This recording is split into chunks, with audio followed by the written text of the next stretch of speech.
So, how to make FM bass using the plugin FM8 from the guys at Native Instruments. It's worth saying you can use literally any FM synthesizer, any FM synth, or even a hardware FM synthesizer to do this process, but FM8 is considered the industry standard because it's just such a powerhouse. It can do absolutely everything, and it's been around a while too, so it's just become a mainstay of the industry. First of all, I'll give you an idea of how this sounds in the track, and then I'll tell you how it was created. We drop it down, we drop it down, we drop it down, we drop it down like this.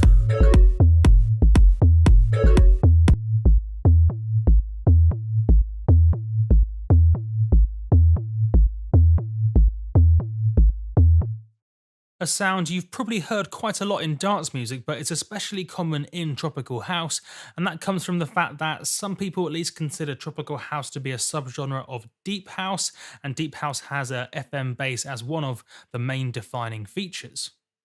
Now, the keen-eyed among you may have noticed that I do have a saturator after FM8, but strangely it's not actually doing any saturation, it's just doing some gain increase, and that's because the signal coming out of FM8 was so low that even with a drive of 13.1 dB, no saturation occurred because it hadn't hit the saturation threshold. I should have probably replaced it with a utility, but it wasn't doing anything to harm the sound, so I just left it there, doing some gain adjustment, even though it wasn't doing its original purpose of saturation. For clarity, I'll replace it with a utility just so there's no confusion. 13.1.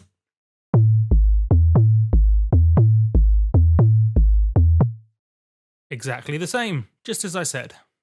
And now the important bit, the frequency modulation. There are two operators or oscillators, two things generating waveforms. There is an oscillator E and an oscillator F.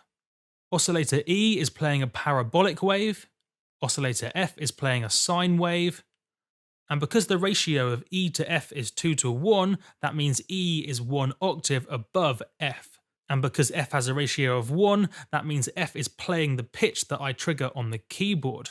Things can get pretty crazy, pretty fast in FM synthesis, but at least FM basses aren't too bad. There are two oscillators, and one of those oscillators is modulating another oscillator. That's it. Following my mouse, oscillator E frequency modulates oscillator F, and F goes out to the master. You just click and drag to change any value in the matrix.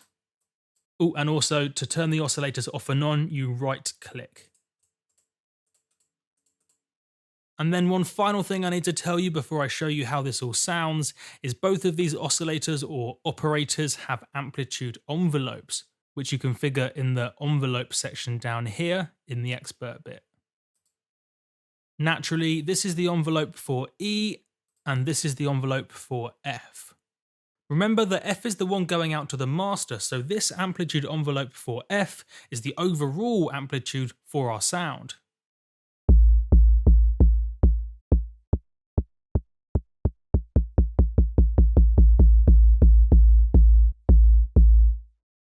Great stuff. So now you have an understanding of the basic layout and the basic structure. What exactly is going on? What is oscillator E or operator E doing to oscillator F? Basically, it is doing frequency modulation, but the way I like to imagine it is oscillator E is messing about with oscillator F to make it tonally interesting. Check out the difference it makes as I turn it off and on, remembering that oscillator E has an amplitude envelope looking like this. So oscillator E is only having an impact while this envelope is up. In other words, oscillator E is only doing its thing for a brief moment in time at the beginning of the sound.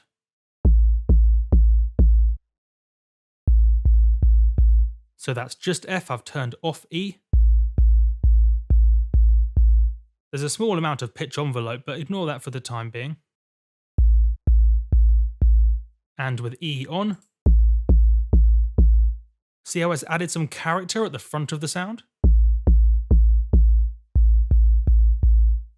When E is off, it is purely a sine wave coming out of operator F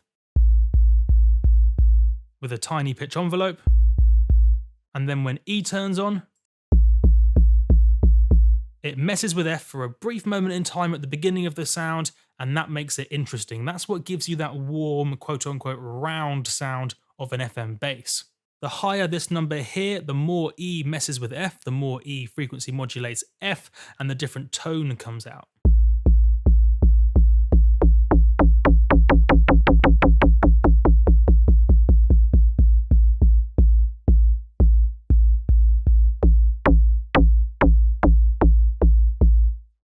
And that is the heart, that is the structure of all FM basses. Anything else you do is purely a matter of personal preference, whether that's a little bit of pitch envelope, or maybe some saturation, or interesting vintage compression, or maybe just get a bit more technical with the details, like I like to turn on the key sync in FM8 for both oscillators. What this does is reset the phase of each oscillator every time you trigger a note, therefore it sounds predictable and repeatable every single time you trigger it. If you don't know what phase is or the idea of a free-running oscillator, then definitely tick key sync every time, but if you do know what the concept of a free-running oscillator is, at least you'll know whether or not you need to turn it off or on. And there you go, that is how to make FM bass using FM8 from the guys at Native Instruments. Thanks for watching.